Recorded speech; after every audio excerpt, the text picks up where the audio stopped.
Peace, y'all. It's your boy here, Cold World. I'm over here kicking it with my main man, Jay Wicks. What's good, God? What's good, Brody? Can't call it. Just want to welcome everybody back to another episode of Brodies Sports Talk. Okay, we got to look out here. We got to look out for 12. That's where we are right now. It's the 12th episode of season 2. We want to appreciate everybody for joining and tuning in. If you're not following, we don't know why. We're almost to 1 million. We're over 720,000 views and counting. You need to follow us at Brodies Sports Talk on Instagram, TikTok, and YouTube. Click on the bottom right-hand corner and like and subscribe. And as usual, tell a friend to tell a friend. But to kick things off, the Brodies are on the scene because they're going to be talking about it on First Take, you know, and they're not going to be talking it on Speak anymore because they've been let go of their duties. They canceled. But there's going to be a feeding frenzy of this particular topic because a particular player was sent packing. Okay, Micah Parsons has been traded to the Green Bay Packers in a blockbuster trade, Wiggs. As soon as the news dropped, there was like, a drop of blood in shark water. Everybody was all over it. Pause. So it's a shakeup nonetheless, man. Like they sent arguably one of the best defensive players in the league to a title contender. Now, they were a playoff contender, but now you may consider them a possible title contender, with a defensive upgrade. Championships are won by defenses, and, with all the passing going on, you need an elite pass rusher, and the Packers just locked up Micah Parsons for a pretty lucrative deal here. But before we go over the details, Wiggs, what are your thoughts on this blockbuster trade? Well, I think we have to start with the details, so I'll just go from there. Okay. Micah signs for 4 years, $188 million, $47 million per year. He's the highest paid non-quarterback in the league. Yeah. I think Dak is still the highest at $60 million per year, which is just crazy. Most quarterbacks are coming in around like $50 million per year. So Micah's right under that. And Micah's being paid more than Patrick Mahomes. Patrick Mahomes is at $45 million per year. Micah's now at $47. Micah's not more valuable than Patrick Mahomes. So no, I don't know how his agent worked his magic, but that's why he wanted to talk to Jerry, because he knew he could get more money out of this contract, and he did. Yeah. So, I think Green Bay overpaid, but that's the price you pay. When you go to the restaurant to get the shrimp and the seafood and all of that, and it says market price, you don't get to negotiate what the price is. It is what it is. That's a great point, Wiggs. That's a great point. So, and the market dictated what the market dictated. To your point, it's not Micah's fault. That's just what the market dictated. And the scary part is, as revenue continues to increase with TV deals and all this good stuff, it's just a matter of time. Yeah, it's just a matter of time before, a star pass rusher is going to be making $60 million a year, or a quarterback's going to be making $80 million a year. That's going to be insane. But Jerry, honestly, me personally, two things. It ran sour in the locker room. Like, Micah did not want to be there anymore. He wasn't happy anymore. It seemed like this was a real beef compared to like Terry and the commander. Yeah, I was just about to say that. Like, when they make a trade request, it's more so a leverage tactic in negotiating. But he wanted to leave. He was done. He didn't want to be there anymore. So I understand that. And again, the market is the market. But the Packers, they had nobody else to really pay this offseason. Their quarterback's locked up. Their running backs locked up. Most of their receiving core are still on rookie contracts. Everyone's good. Everyone's got their money. So why not? They didn't really make big splashes in free agency like that anyway this year. So this offseason. Let me piggyback on that, Co. When you pay Jordan Love early, now Jordan Love's contract is just around the average range of top quarterbacks. And this is what everybody says. If you pay the people early, you don't have to worry about it. When it's time to pay somebody else, you don't have to worry about it. You have enough money to do it. Yeah. So the Packers have set themselves up beautifully. Like you said, they were able to get Josh Jacobs just last season when all the running backs were being reshifted. The Packers said, we have enough money. Let's go get one. We're going to try to surround Jordan Love with impact players. They believe in Jordan Love. And I think Jordan Love is good. He's got to stay healthy. Yeah, that's going to be the big thing for everybody. But when you have prior injury history, then it does mean a little bit more. Does Micah make them better, Co? I mean, obviously, I think he makes them better. But let me ask about the running, because Jerry Jones came out and said, we think we're better because Micah wasn't, because Micah wasn't as impactful in the running game. Do you think the Packers, they're already a playoff team. Do you think they're better? Like, can they go to the Super Bowl? Can they win the Super Bowl with this? They can't win a Super Bowl because their wide receivers still aren't elite. They have no elite, legit 1A wide receivers. So it's all going to be based on how good Jordan Love plays. Now, we had them, as a playoff contending team, but now I was going to say, don't spoil the power rankings. Yeah, I'm not going to spoil that. Y'all got to stay tuned. But like, this definitely makes them a division winning contender. Like the Lions had the chance to repeat, but now with Micah Parsons, they can actually make a case to win the division. So it doesn't make them good on that aspect. But it for me, thank God. I was telling some of my coworkers today, thank God, because now that's one less person chasing after 5. So I'm okay with Micah Parsons leaving the division. I'm a little confused as to why they elected to trade him in the conference. You know what I'm saying? Like, the Packers have a high chance of playing the Cowboys if they both made the playoffs, right? So, I don't understand that part. Maybe because, like, when you make a trade like this, the people who are accepting him have to be willing to give him that contract extension that he wants. So maybe he couldn't find nobody in the AFC willing to make that payment. I don't know. But I've just found it curious that you trade your best defensive player in the same conference. And they got conference. 2 ones. They did get 2 first-round picks, so that might be the other thing. I didn't hear that part of the trade. Okay. Other teams might not have been willing to give up 2 firsts. Okay, so they get what one? I will assume in next year's draft, and then the year after that. Yep. So man, I mean, that's big. That's nice. Yeah, that's very nice. And they get a defensive tackle as well, Kenny something. Might as well be Kenny Pickett. Right. But apparently the guy is good. Yeah, apparently the guy is good. I mean, he's not Micah Parsons good, but apparently he's good enough that he's going to garner a pay raise next season. Yeah. So that was one of the reasons the Packers let him go. But again, they do get 2 first-round picks. It sounds like you're thinking a little bit more about how this impacts the NFC East. You mentioned Micah Parsons won't be hunting down Jaden Daniels anymore. Dallas drafted a rookie, Donovan Ezeraku. The Giants have Abdul Carter. So I think you said this affects the Commanders. Do you think Dallas can still potentially make the playoffs? I know you said earlier in the offseason, you think they have a chance. We have them just outside the playoffs, but do you think they have a chance now, or are they just they're like in the Arch Manning sweepstakes now?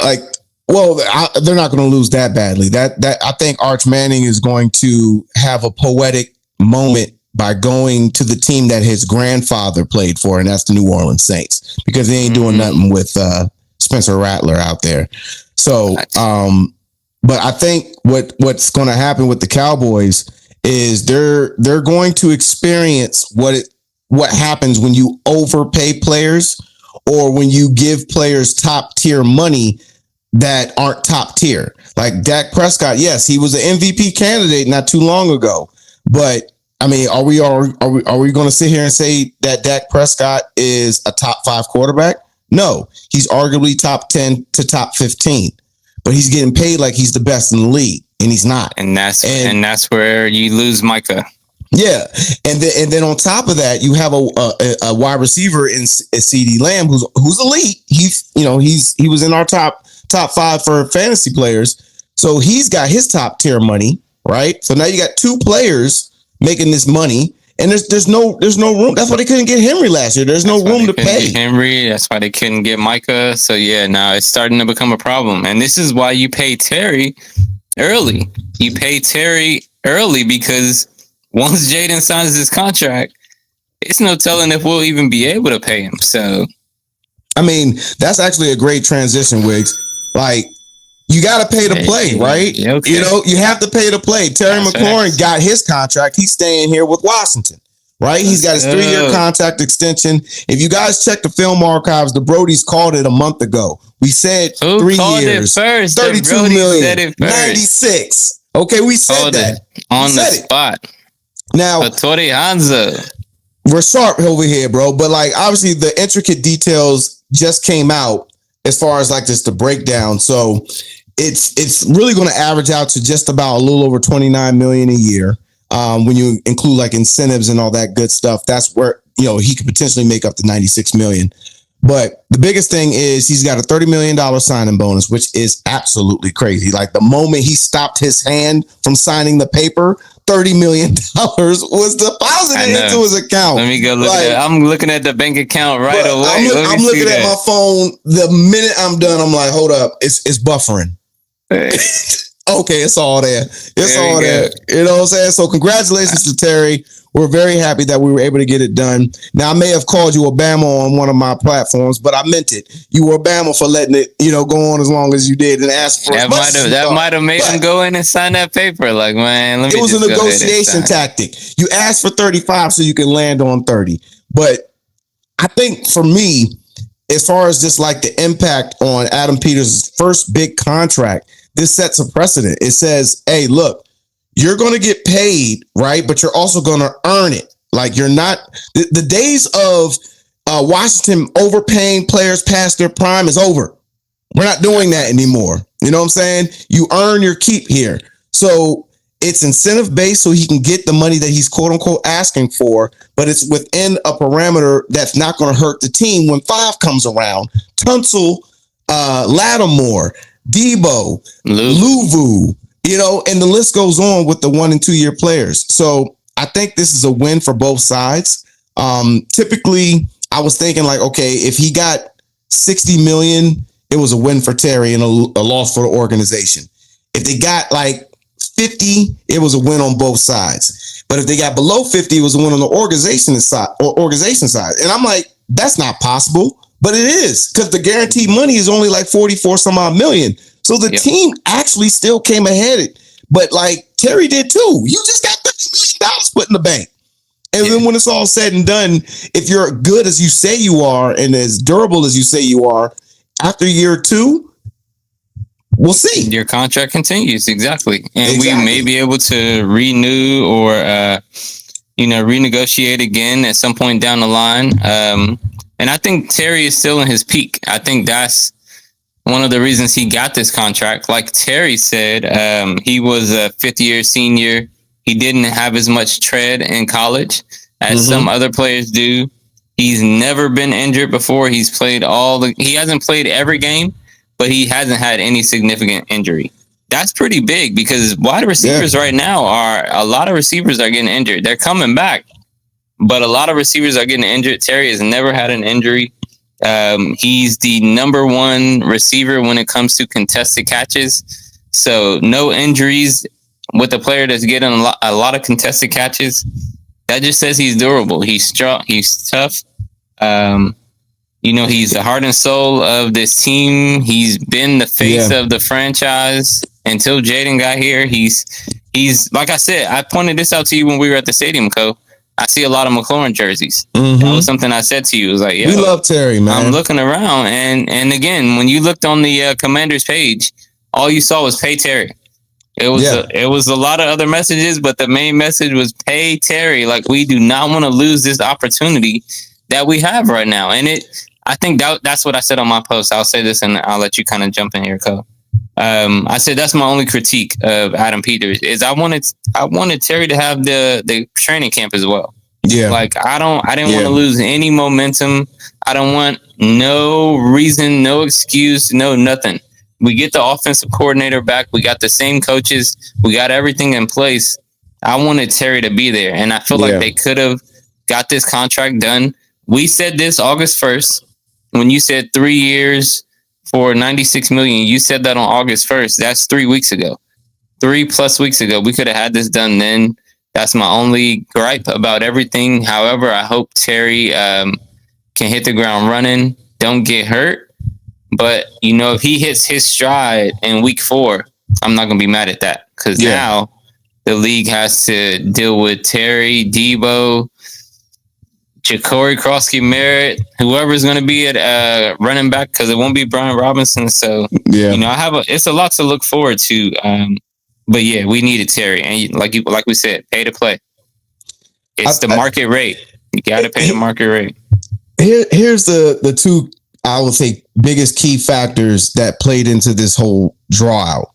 Number one, Terry was asking for a certain amount, and we were offering a certain amount. Now, normally, if the gap is small, the negotiations go pretty quick. But what happened was Terry was asking for 35. We were offering 25. So you got a $10 million variance here that you got to find a way to meet, you know, in between. And as other deals kept getting signed, it just kept bouncing the bar, you know what I'm saying? And Adam Peters already has a reputation of not budging. You know, he has the ultimate poker face. So he was like, look, bro, we're not budging off of our offer unless we get some more facts here. So once all the facts started to come out as far as other people's deals, and they started to like kind of get more realistic, because like Terry was like, yo, we got 2 more weeks. I'm not going to forfeit my contract because I have to play to get paid, right? But so I'm just going to pay whether I'm on contract or not, because I'm getting to that crunch time. My my agent's not really doing nothing. So it's like, all right, look, let's come off 35 million. Let's see if we can get 30. And then once they were like, oh, okay, that sounds a lot better, but we're still not convinced here that we're still not going to give you like 30 million a year guaranteed unless we work out some incentives too, because you are still going to be getting older. And you have the most contested catches because you don't get separation like that. Like you're not as. I like that, Co. We're Tony Hudson shop, Wiggs. I'm telling you, you don't get that type of separation. Somebody's got to say it. Mm-hmm. Yeah, you know what I'm saying. So it's like that's why you have all these contested shots, because you can't get separation, and that's cool because you're still making the catch. So it's like he wanted to be paid like he was top 5. But you are top 10, right? So fall in line, basically. Fall in line. Like you are slightly better than T. Higgins. T. Higgins is the best number 2 wide receiver. So you're going to get paid slightly better than him, because you are basically the beginning of the bottom of the top tier. If that makes sense. And then when you look physically, he's not a 6'3", 6'4", 220 pound. So physically, he's not that prototype wide receiver size. Right. When you look at speed, he's not Tyreek Hill speed. When you look at hands, he catches with his body a lot. You know, he's not a really big hands catcher. You just mentioned it yourself, Co.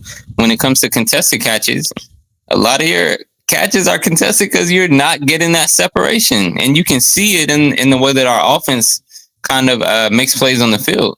Yeah. A lot of times they're trying to go to Terry, but he's not open. So we're going to somebody else. Noah Brown, I felt like, was open a lot more in the season than Terry was. And yeah, you just kind of see those things on the field. So of course, again, we said it. The fans are happy. Everybody's ecstatic that we got Terry back. We didn't want to go through this season with that just being a distraction. So I'm happy that that's out of the way. Yeah. Let me ask you this, Co. We were kind of always expecting Terry to come back, but does this change anything that you're thinking as far as how our season is going to go with Terry signing right now? Are you more positive? Anything like that? I'm definitely more optimistic now that everything's back in order. He has enough time to get acclimated from a physical standpoint. Like to your point, I wish he would have gotten the contract done earlier, so that way he would have more time to prep physically and everything like that.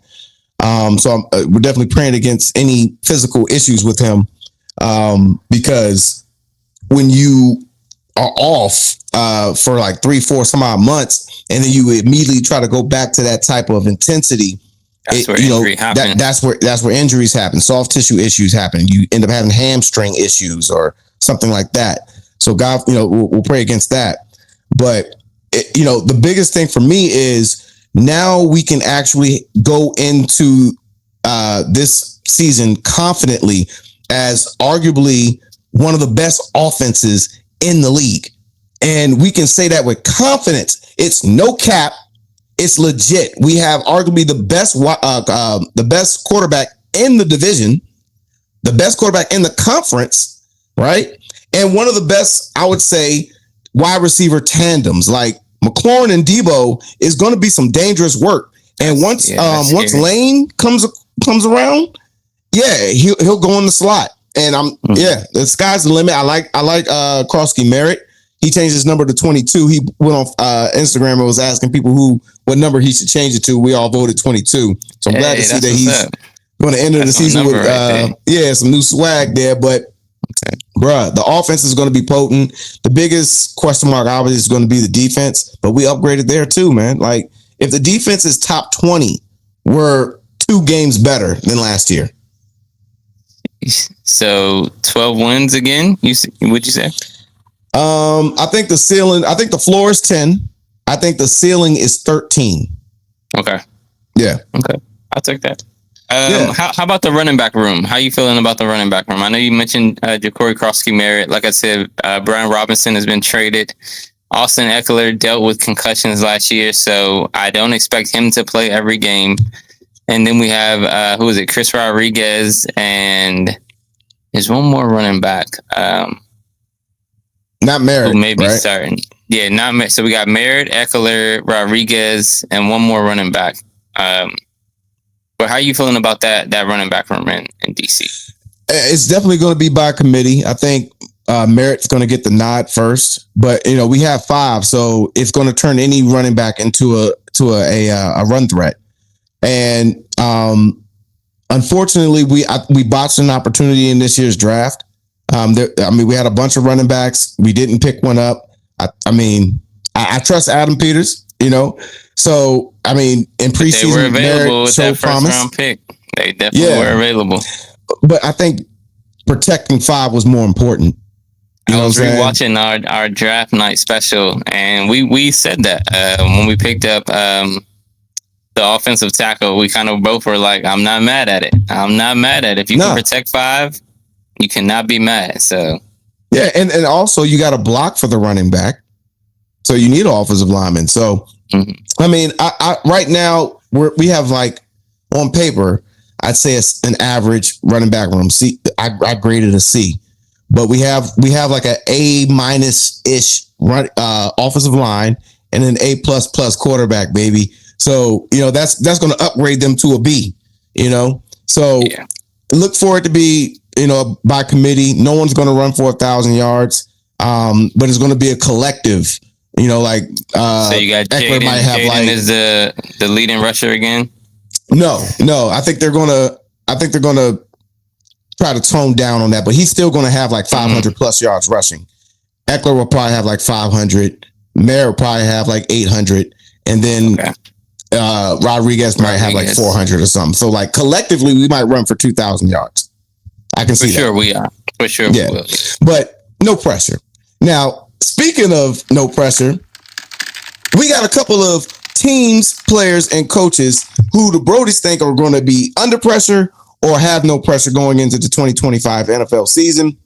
So to kick things off, Wiggs, who do you think is going to be under pressure? What organization, players, and coaches are going to be under the most pressure going into this season?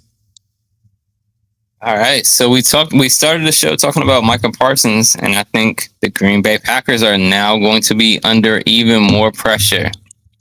Jordan Love is in his 3rd season, kind of starting being the starting QB for the Packers.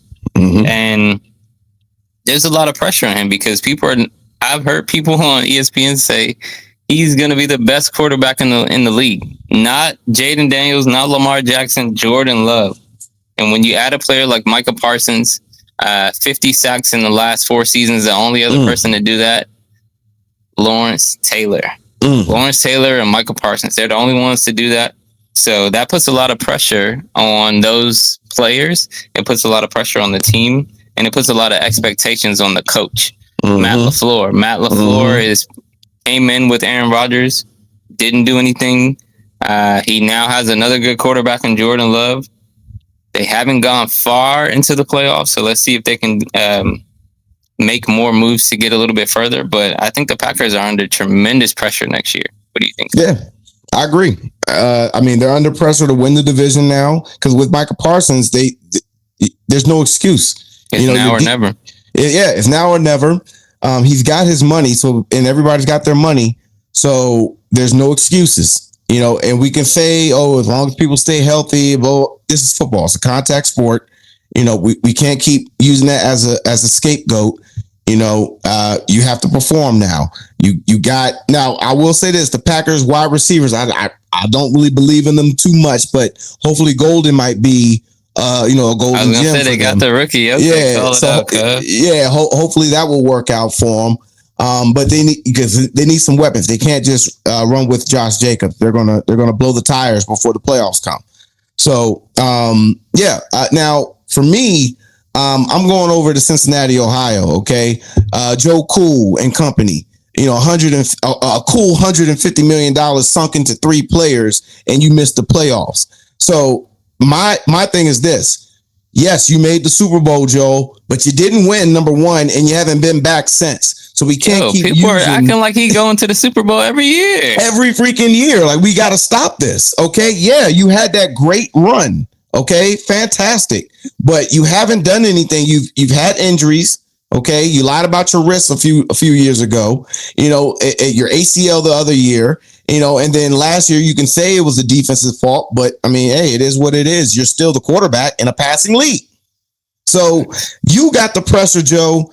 Zach Taylor, you got the pressure because now you allow Joe to influence the office to pay these wide receivers all this money. That's a good point, Cole. It's like when LeBron gets more credit. Yeah. You lock up what's their defensive player's name? Trey Hendrickson. Trey Hendrickson. You lowball him and give him just a 1-year deal or whatever, because you paid everybody else, so you ain't got no money to pay him. Your defense did not upgrade. You know what I'm saying? So now what? You're in a division that is getting tougher by the year. I mean, Lamar Jackson he continues to ascend. I'm taking Lamar over Joe Burrow any day. I don't care what no one says. You know what I'm saying? And then the Steelers, I mean, the Steelers are steady Eddie. They're always going to be in playoff contention because they're the Steelers. Mm-hmm. And then the Browns have Myles Garrett. So. But the Browns brown it up. I'm not worried about the Browns. They can't even figure out whether they want to draft the 2 quarterbacks they drafted this year or the 2 free agents they signed, or juice the masseuse. Yeah, I'm not so much worried about them, but I am worried about Joe Burrow surviving the season, and that's one of the reasons I brought up Myles Garrett. When you look at the Ravens have one of the best secondaries in the game. Kyle Hamilton just re-signed as well. Again, the Ravens just a good organization. Kyle Hamilton signs. It's so under the radar because it's like, we're not going to wait. We're going to do it now. The player's ready. We think he's a good player. We'll sign him now. Nobody will even be thinking about it once the weekend comes. And so we almost didn't even report that news. And that's big news. Kyle Hamilton is he's a top big safety contract in the league right now. He's the number 1 safety according to contracts. And that news almost didn't even make the show because Micah, Terry, and just because the Ravens do it the way that it's supposed to be done. It doesn't have to be big news. Just sign the damn player. Pay your best players and pay them early. Hey, pay to play. But then going back to the division, the Ravens are at the top of the division. And like you said, Cole, the Steelers are going to be okay. They got Aaron Rodgers. They still have Mike Tomlin. They're going to make noise. Zach Taylor, you got to prove it. Joe, like you said, Joe Burrow's gotten to the Super Bowl, but it's been 3 years now. 3-4 years, something like that. Yeah, you gotta get back. We can't keep talking about what you did 3 years ago. Back in the day, you was a man, homie. Okay, what are you doing now? So exactly, it's definitely a prove it team. I like that. That's a lot of pressure. Yeah.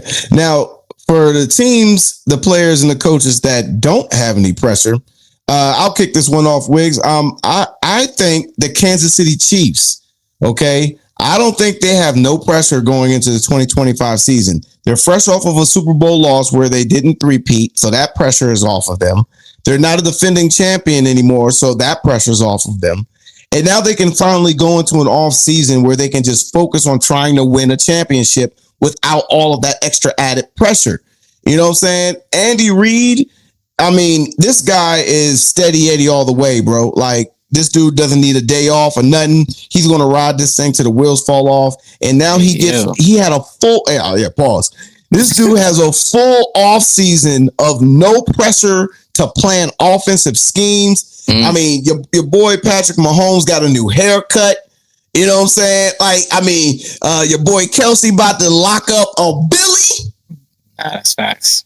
That's facts. You know what I'm saying? Good. Shout out to Kelsey's ex-girlfriend who feels like she, that you don't have to go 50-50. Now she's eating that Golden Corral and he's eating that Golden Palace. On his girl's bill. On her dime. Okay. On her dime. Bump 50-50 when he can get 50 million. Now, as far as no pressure, who do you think have no pressure on your side, Wiggs? Well, let me just say, I think that's a great pick, Co, because what pressure do the Chiefs have? Like you said, Andy Reid. Who's going to say anything about Andy Reid? He's now a Super Bowl winning coach. You know, when he left the Eagles, it was like, all right, Andy Reid is great at calling plays. Yeah. He's great at finding quarterbacks. He's great at developing quarterbacks, but can he win the big one? He can win the big one, and he's done it more than once. Yep. No pressure for Andy Reid. Nobody even wants him to retire. He could play another 5 years. You got it, Andy Reid. And then Mahomes. What can anybody say about Mahomes except he's one of the best quarterbacks to ever do it? So, pressure, no pressure, absolutely no pressure for the Chiefs. That's a great point. And again, I think people forget that they weren't the number one seed last season. Yeah, they were number one seed. They were the number one seed, like just the quietest number one seed. Everybody was saying, "Oh, what are the Chiefs going to do?" They just ended up being the number one seed and still made it to the Super Bowl. Yep. So for a third straight time. So yeah, no, I see them doing that again. There's no pressure on them this year. And then for my team, dangerous, very dangerous. Like you said, I see Mahomes having a big year too. But for my team, I'm going to go with the Vikings, Minnesota. Kevin O'Connell has proven himself as a coach that can develop quarterbacks again. The first thing you do is develop the quarterback on your team. The next thing you do is win Super Bowls. He's proven that he can develop quarterbacks. He's worked with Kirk Cousins. What's my guy's name? Sam Darnold. And then now J.J. McCarthy. I think he's going to do great with J.J. McCarthy because I think he runs great schemes. I think he has great players running those schemes. When you have Justin Jefferson and Jordan Addison, it can damn near make any quarterback look good. So I think Hawkinson. And Hawkinson and Aaron Jones, a really smart running back. So I think the Vikings are going to look good, but I don't think they're going to have any pressure.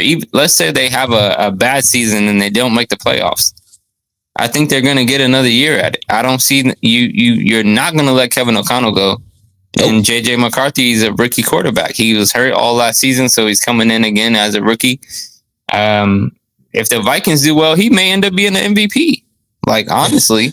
He'll definitely be in the voting, and it's the ultimate safety net if he doesn't perform. So, yeah, exactly. I agree. So, I say the Vikings have no pressure, and I think their defense is still going to be good. They're playing in the dome. That always kind of just adds a little bit of no pressure as far as football is concerned when you have the weather and all the different things like that can affect the game. So, I see the Vikings being under no pressure this year. Yeah, I agree. And, I think the biggest thing what they're going to do this year, just to kind of grandfather McCarthy into the system, run the ball. I forgot the rookie quarterback, running back they got, but he's going to be splitting carries with Aaron Jones. So they're probably going to be doing a lot more running. And I mean, you got a top 5 draft pick a top 5 tight end, in Hawkinson. He's one of the top 5 tight ends in the league. You got arguably the best wide receiver in the league in Justin Jefferson, and then you have a pretty solid one in solid wide receiver 2 in Addison, and they just picked up Adam Thielen, who's a veteran in the locker room. Very interesting. They brought him back just to former Vikings player for Addison being gone. Yeah, so that's another thing. Okay. A lot of wide receivers went back to their homes. Like Adam Thielen went back to Minnesota. Keelan Allen went back to the Chargers. And Brandon Cooks went back to the Saints. So glad to see that they may be ending their careers where it all started. That's pretty good news there. But that's our first 3 segments there, Brodies. Let us know what you think. Click on the bottom right hand corner and like it on Instagram, TikTok, and YouTube, and tell a friend to tell a friend. But it's time to power up like the Super Saiyans here do, okay? I've got the power. You've got the power. We've got the top 10 power rankings. Okay? Like this right here is what the Brodies have been looking forward to, okay? All the other teams. It's all about. Yeah, you know what I'm saying? We just needed to put you guys in your place. But if you've been following the Brodies, there are certain teams that we haven't mentioned yet that in a lot of times, like back in the past, you would have never have thought to see some of these teams, not just us, but some of these teams in the top 10, which is actually just crazy just to see how things go full circle. So to kick things off with the top 10, Wicks, who you got coming in at number 10? All right, coming in at number 10, I got the Los Angeles Rams. I still want to say the St. Louis Rams. Like, right. That's how old I am, talking about old age. But yeah, no, the Los Angeles Rams, Matthew Stafford, Puka Nacua, I think Devontae Adams.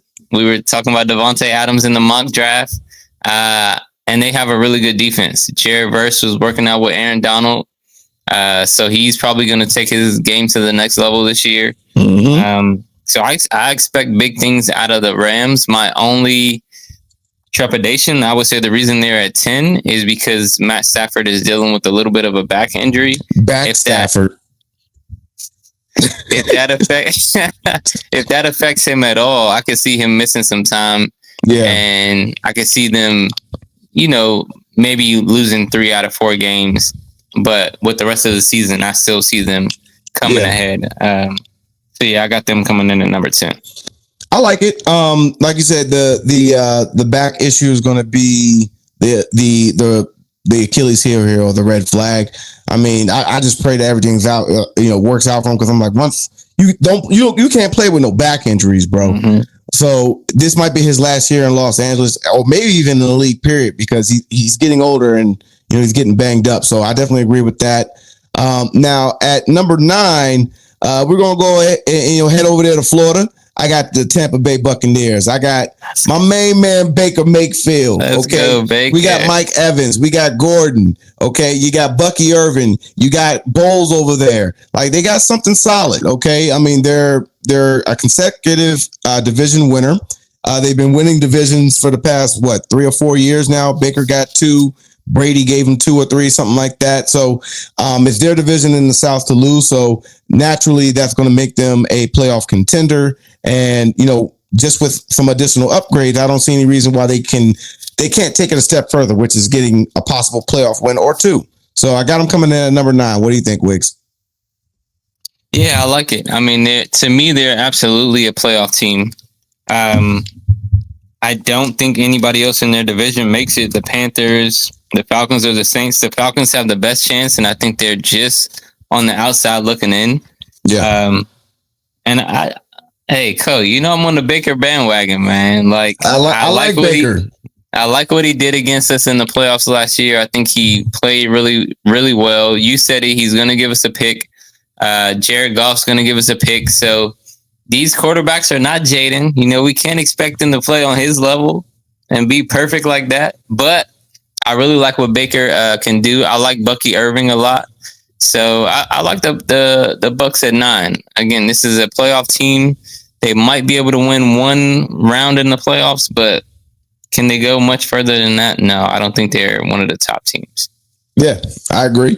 And coming in at number 8 was one of the teams who had the most pressure on them. The Cincinnati Bengals. we like Joe Burrow. We like Jamar Chase. We like T. Higgins. We like Chase Brown. Like, you like a lot of the things that the Bengals do, but then you look at that defense and you just can't trust them. Yeah. So I think the Bengals get into the playoffs this year. I think Joe Burrow, again, he's coming off a top season. I think he had the most yards last year, over 4,500 or so. Jamar Chase, Triple Crown wide receiver.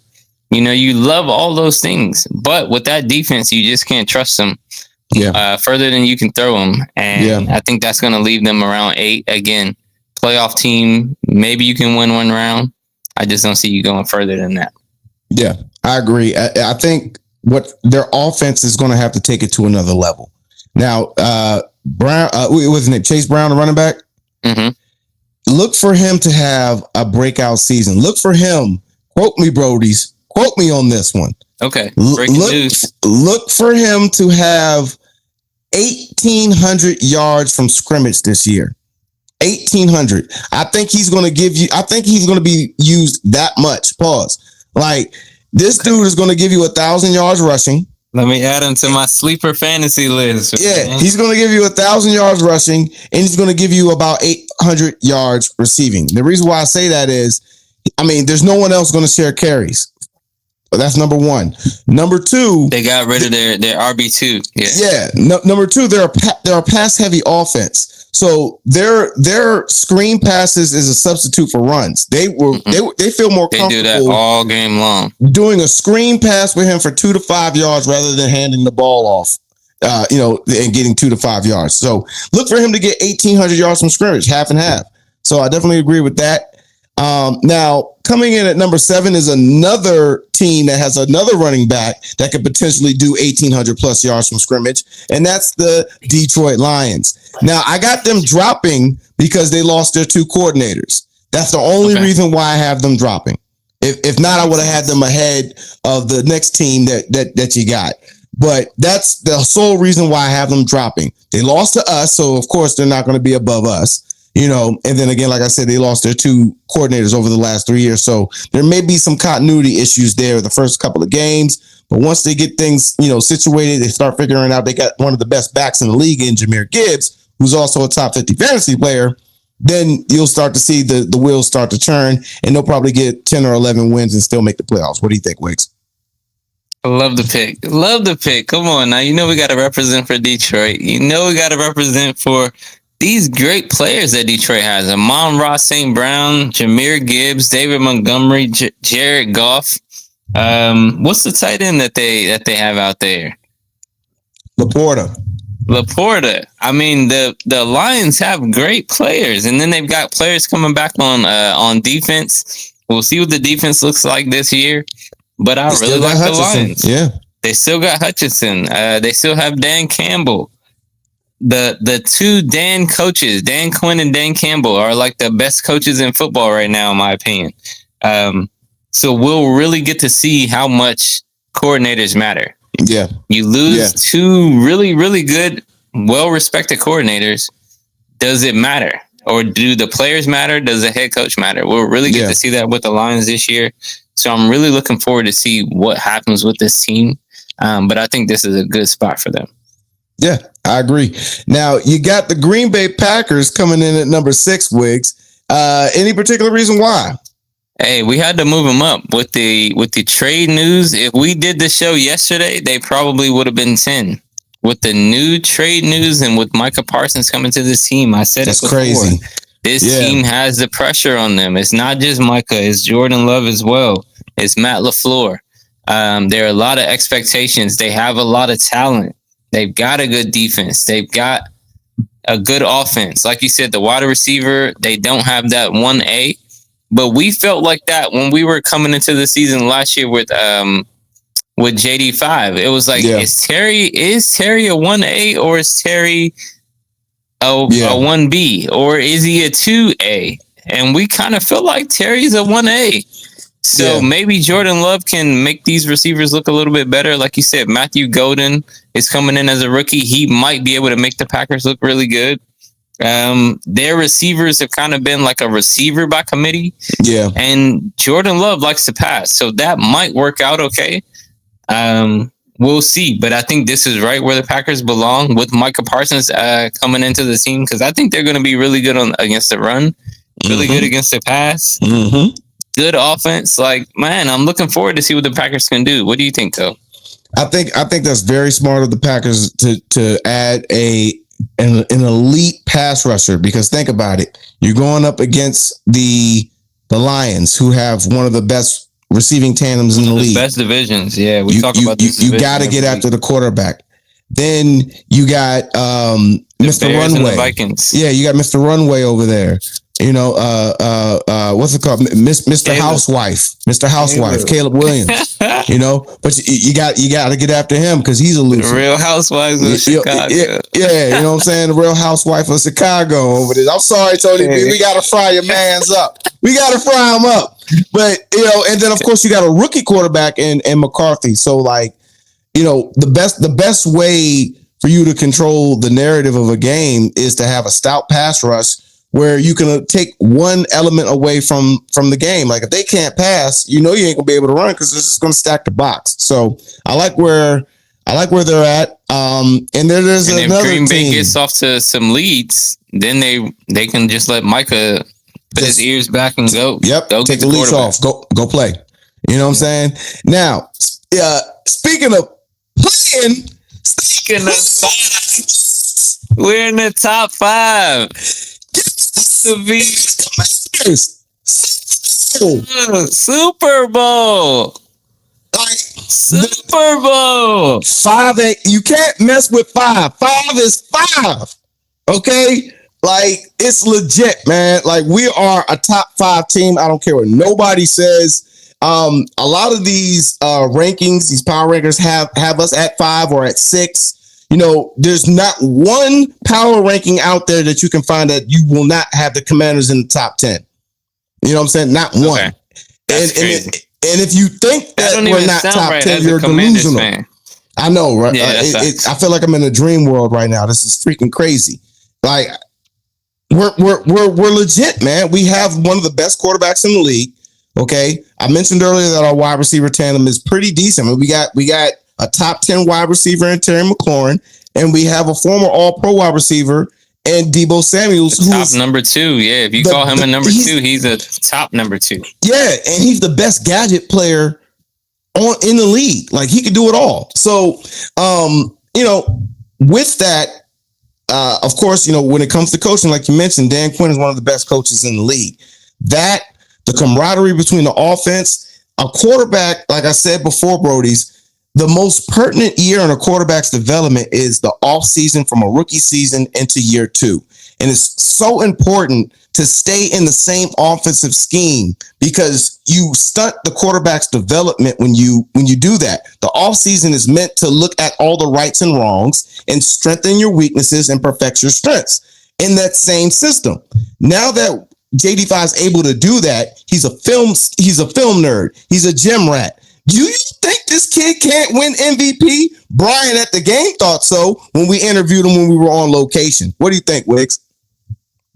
MVP, Super Bowl, whatever. Like, this team can do anything. We saw what they did last year. They bring almost all the players back, if not upgrading at the positions that they needed to upgrade. We weren't happy with Benjamin St. Juste. They went out and got Marshawn Lattimore and Trey Amos. We weren't happy with the offensive line depth. They go out and get Laramie Tunsil and draft Josh Connerly.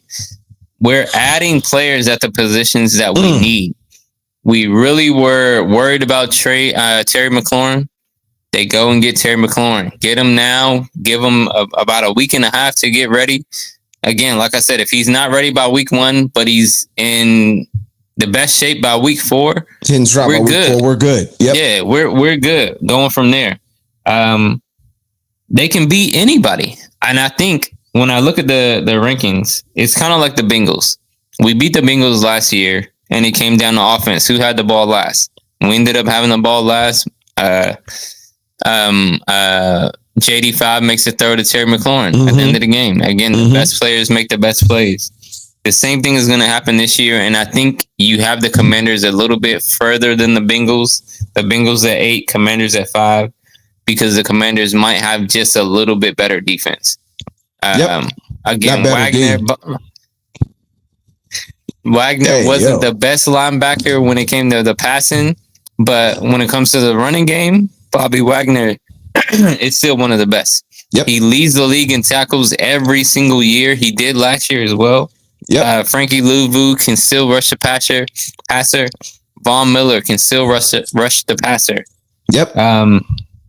We had Javon Kinlaw. He's supposed to make an impact on the run. I think one thing I did want to mention this, Co. I've been seeing a lot of people like Jerry Jones talked about Micah leaving because we can't stop the run. I don't think anybody's going to be able to stop the Eagles' run.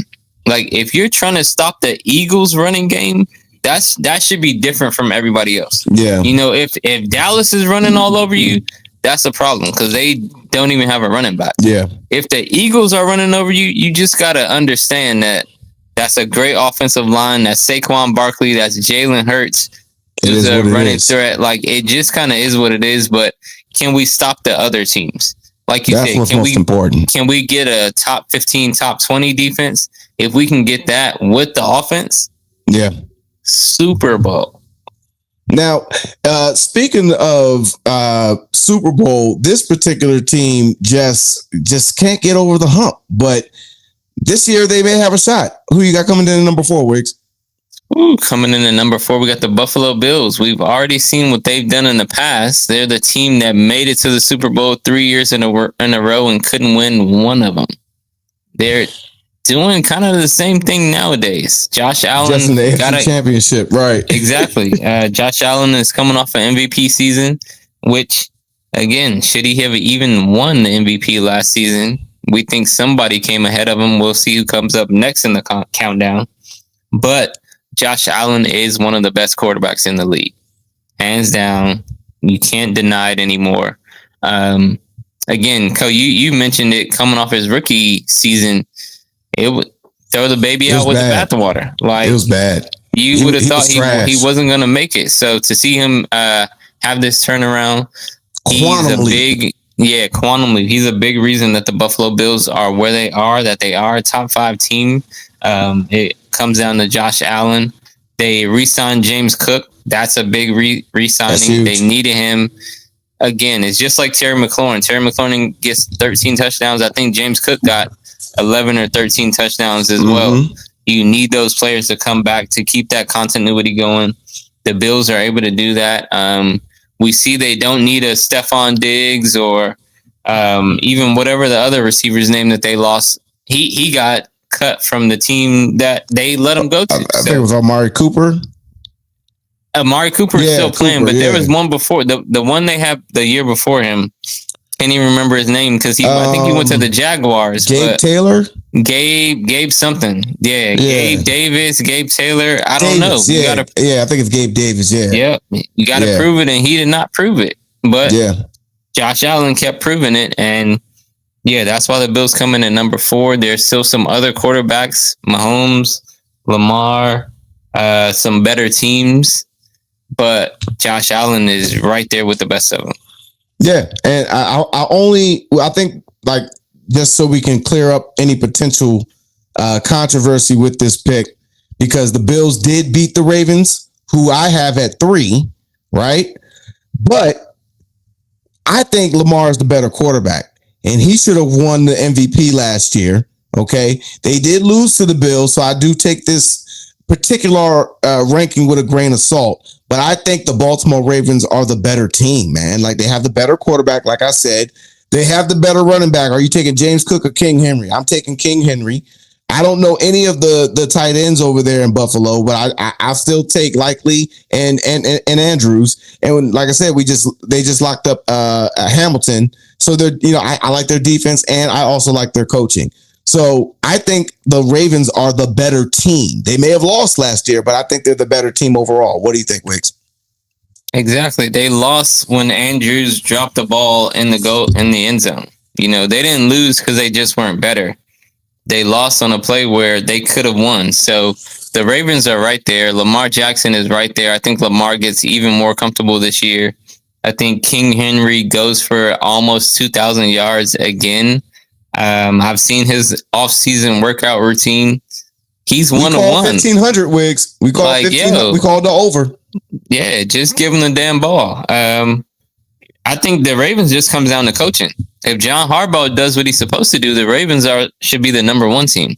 They should be the Super Bowl champion, in my opinion. So I agree. That's why I'm looking forward to winning the Super Bowl. But I just don't know if the coaching will get it done, because it was no reason for the coaching to not get it done the years before.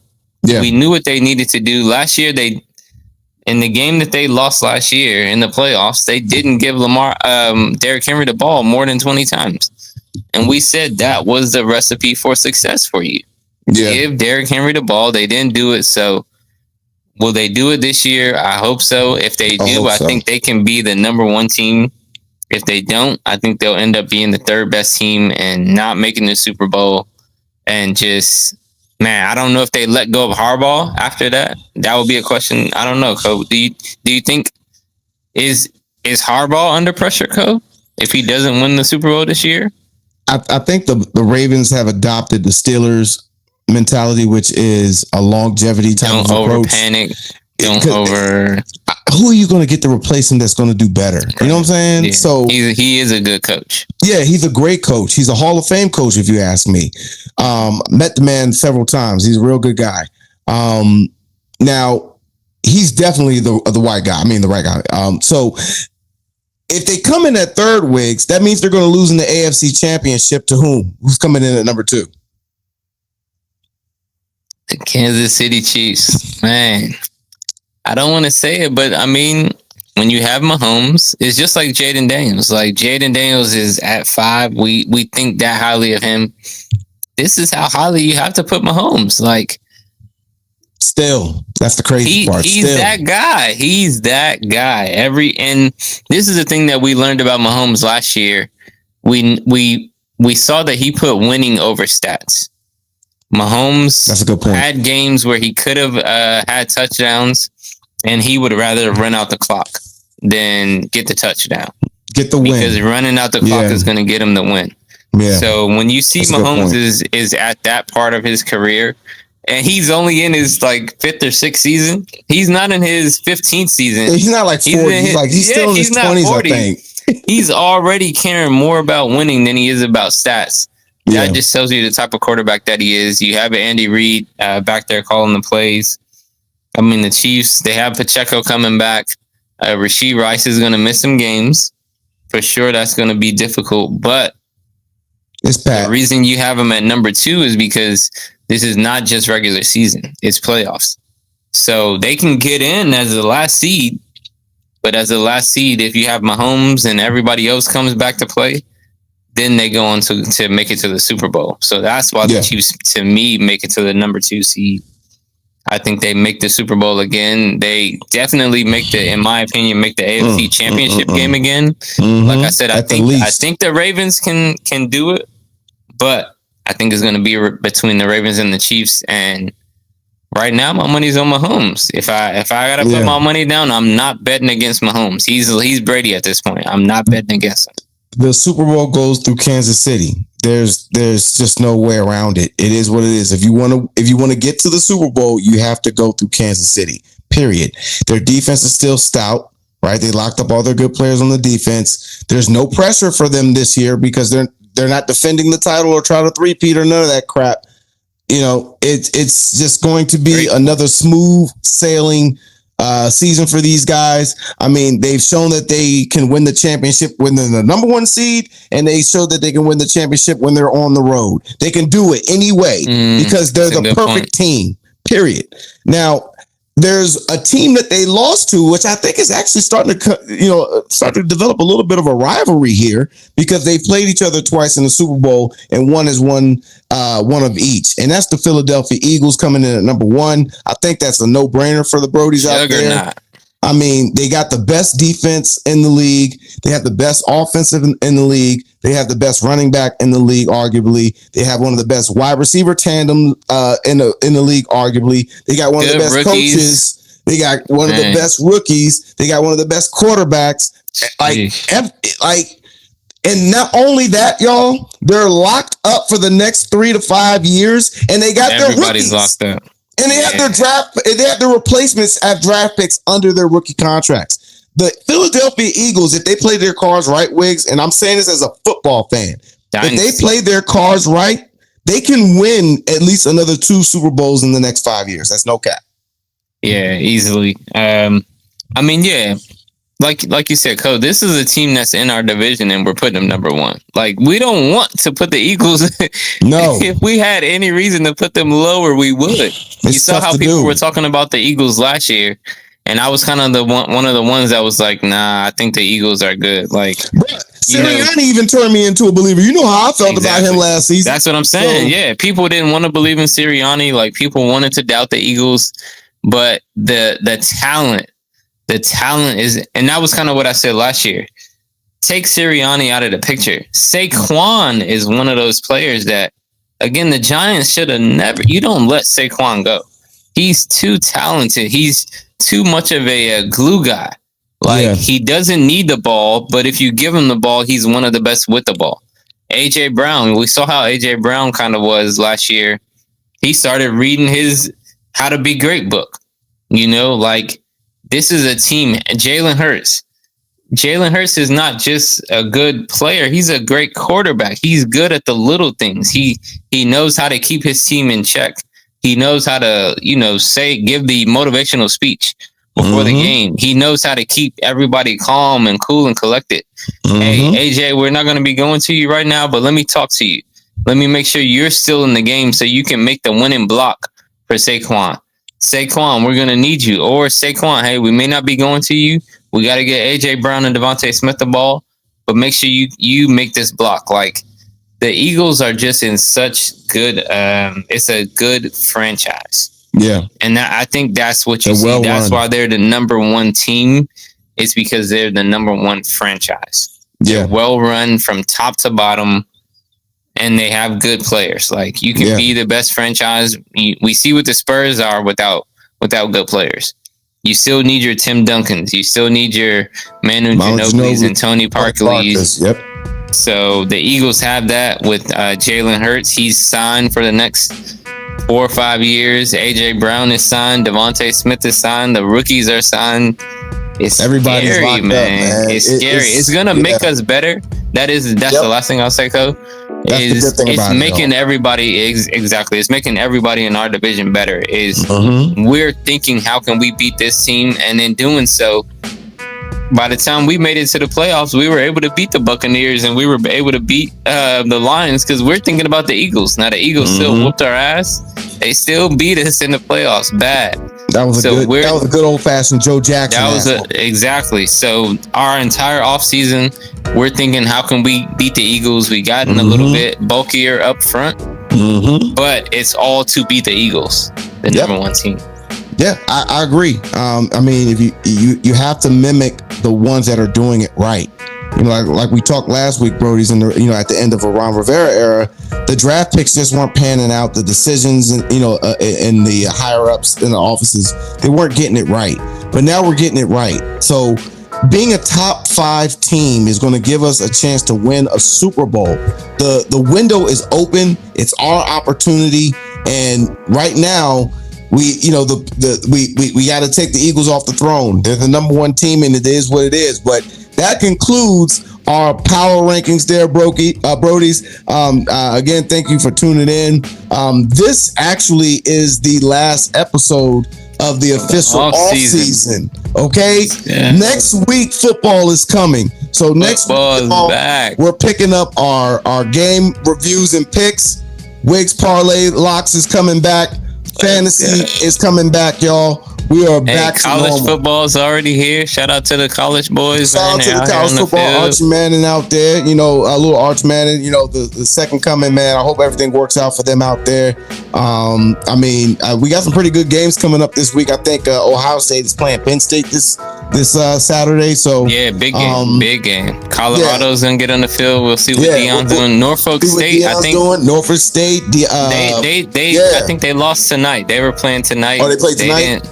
They didn't do too well. Look too good. Michael Vick was out there coaching. He was kind of looking like, you could tell it was his first game. He was kind of on the sideline. It's pre-game jitters. It's pre-game jitters. I mean, and he's not a prior coach, so it'll be very interesting to see what Michael Vick and Deshaun Jackson do, because these are players with no coaching background.